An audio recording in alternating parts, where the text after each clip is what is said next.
Emma lived in a small cottage with her father. The cottage was nestled between a willow tree and a bubbling stream. It had a thatched roof and a garden full of sunflowers. Inside it was warm and cozy. The shelves were filled with books. A fire crackled in the hearth. Every morning, Emma woke to the smell of her father making breakfast. He made the best porridge in the village. After breakfast, Emma helped her father in the garden.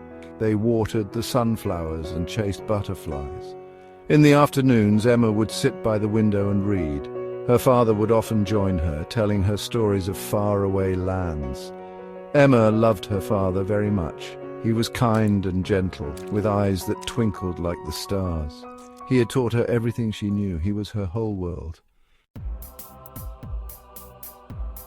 Every night, Emma and her father would go outside and look at the stars. The night sky was a vast, inky canvas speckled with millions of tiny lights. Emma loved to point at the constellations and listen to her father tell stories about them.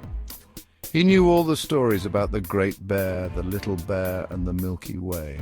"Papa," Emma would ask, her eyes wide with wonder, "are the stars really tiny suns?" "Yes, Emma," her father would reply, his voice soft as the summer breeze.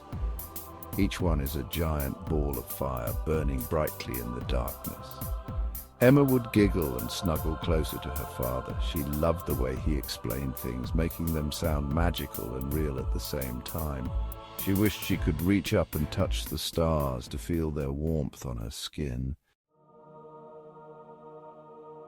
One night, as they sat beneath the twinkling canopy, a question popped into Emma's head. It was a question she had always wanted to ask, but never dared to. It was about her mother, who had gone to heaven when Emma was just a baby. "Papa," Emma began, her voice barely a whisper, "is Mama up there among the stars?" Her father looked down at her, his eyes filled with a familiar sadness. He gently stroked her hair, his touch as comforting as a warm blanket on a chilly night. "Do you remember the stories I told you about the stars, Emma?" he asked softly. Emma nodded, her gaze still fixed on the twinkling expanse above. "You said they are giant balls of fire burning brightly." "That's right," her father said.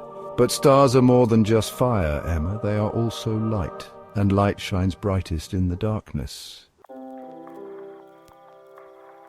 Emma looked up at the stars, her heart filled with a new understanding.